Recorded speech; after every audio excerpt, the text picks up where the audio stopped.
Section 5.5, not 3.5, might have to fix your notes at the top, is dividing fractions and mixed numbers. It's the last of the 4 operations with fractions, and I think it is probably one of the easiest because once you get the hang of multiplying fractions, dividing fractions just has one extra step, and then it's multiplying just like we learned in the last section.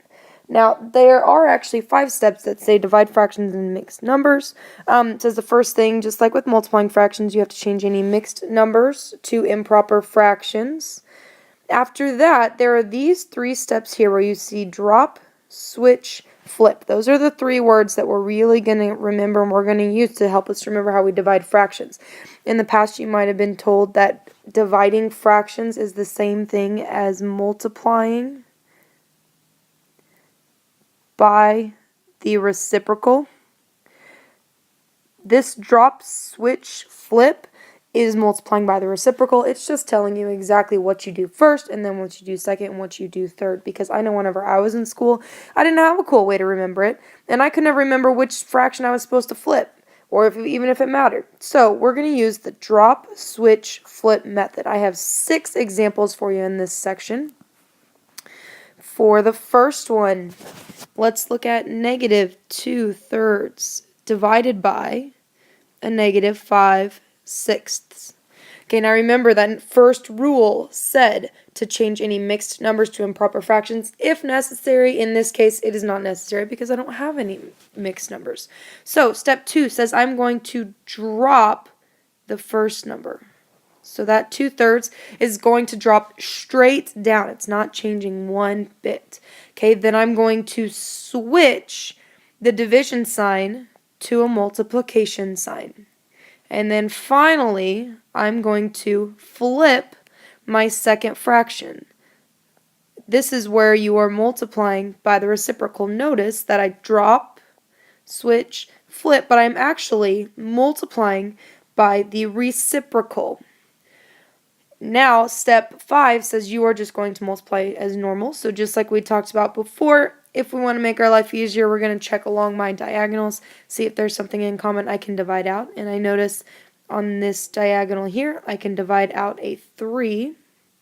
So the 3 becomes a 1. The 6 becomes a 2. I also notice that I have a negative number times another negative number, so I know my answer is going to be positive. Multiply my numerators, so I have 2 times 2, which gives me 4. For my denominator, 1 times 5 gives me 5. So my final answer would be 4/5. Okay. Let's try negative 4/9 divided by 8/11.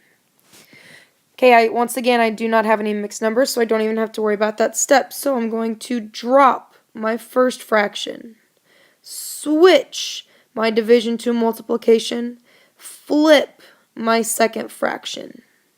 So it was 8/11, it becomes 11/8.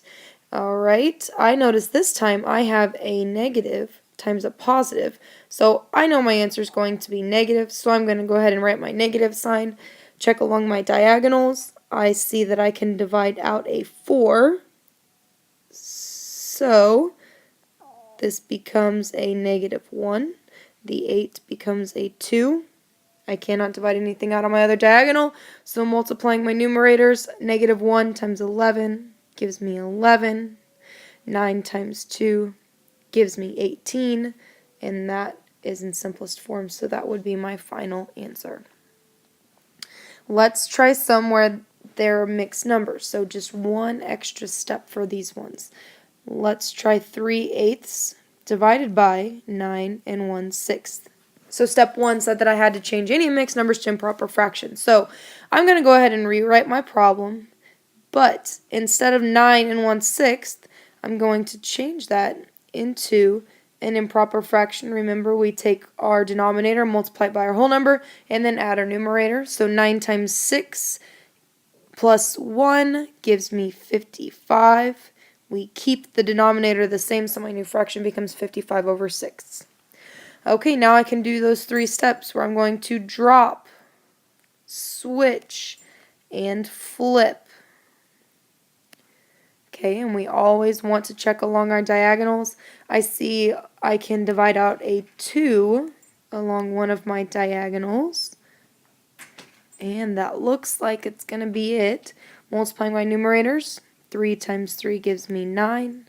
4 times 5 gives me 220, which is in simplest form, so that would be my answer. Let's try one more together. Let's try negative 6 2/3 divided by 1 5/9. Okay, we first need to change our mixed numbers. We have 2 of them this time. So when I change 6 2/3 into an improper fraction, 3 times 6 gives me 18, plus 2 gives me 20. Keep the denominator, gives me a 3. So negative 6 2/3 is an improper fraction, is negative 20 over 3. And we need to do the same thing with my second fraction.